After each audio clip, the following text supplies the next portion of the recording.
Hello and welcome back to Emily Cat 176. It's Wednesday and I actually have a poem for you today.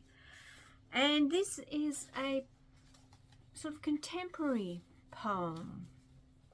So, this poem is by Adrienne Blevins.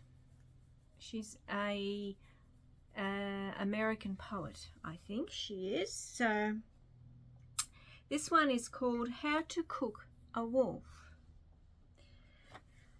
If your mother's like mine, wanting you honeyed and blithe, you'll get cooked by getting evicted, since the mothers can teach with a dustpan the tons of modes of tossing. And the fathers will lift your eyes too early, too open.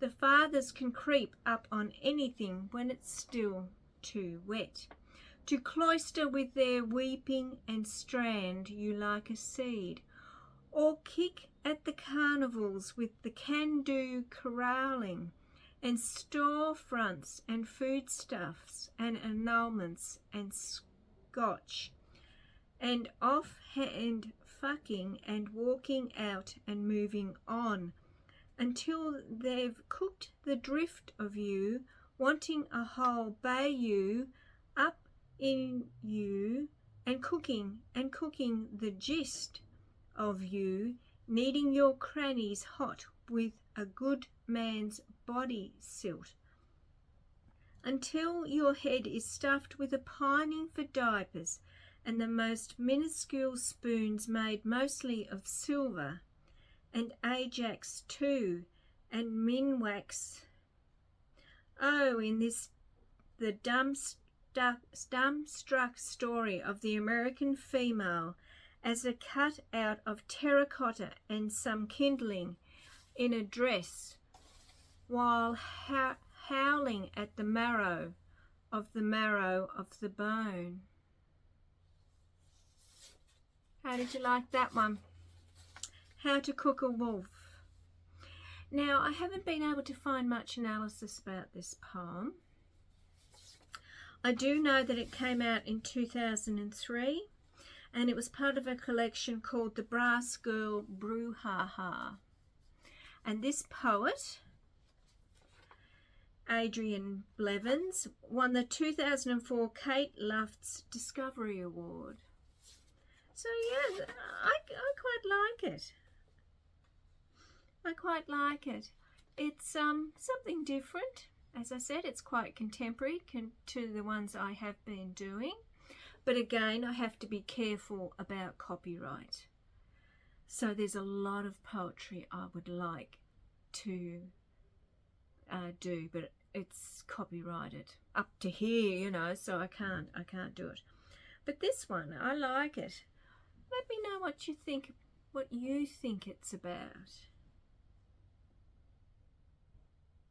I just think with poetry, it makes you think.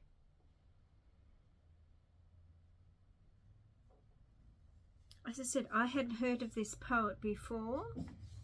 And this is the Poetry Foundation. This is where I look for a lot of the poems. This is if you are interested in poetry, this is a really good resource. It is in America. I think it's in Chicago, I think. But that's a really good resource for people looking for poems. So I'm going to look at more of her poetry. As I said, write in the comments if you think you know what it's about. Because this is the other thing too.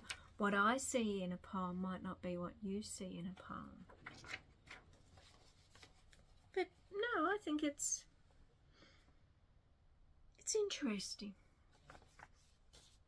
So that is the poem this week.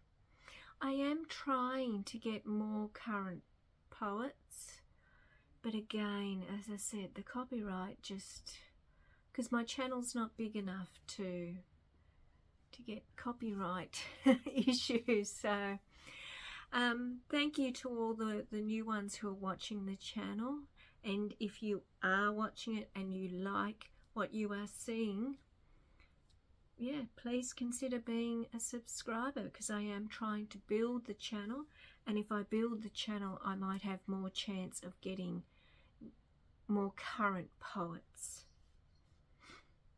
But I said only if you want to. So because on Friday I'll be talking about books again, and I've got shows to talk about, films to talk about, performances to talk about, because I love the arts so much, and poetry is part of the arts. And at the end of this video I'm actually going to show you a bookshop that I went into recently, because I went on the weekend to see a show. I got in to the CBD early and I went through the Hill of Content bookshop, and it gladdened my heart to see the poetry section they've got. So this will be at the end of this video. Enjoy the rest of your week, and I'll be back on Friday. Bye.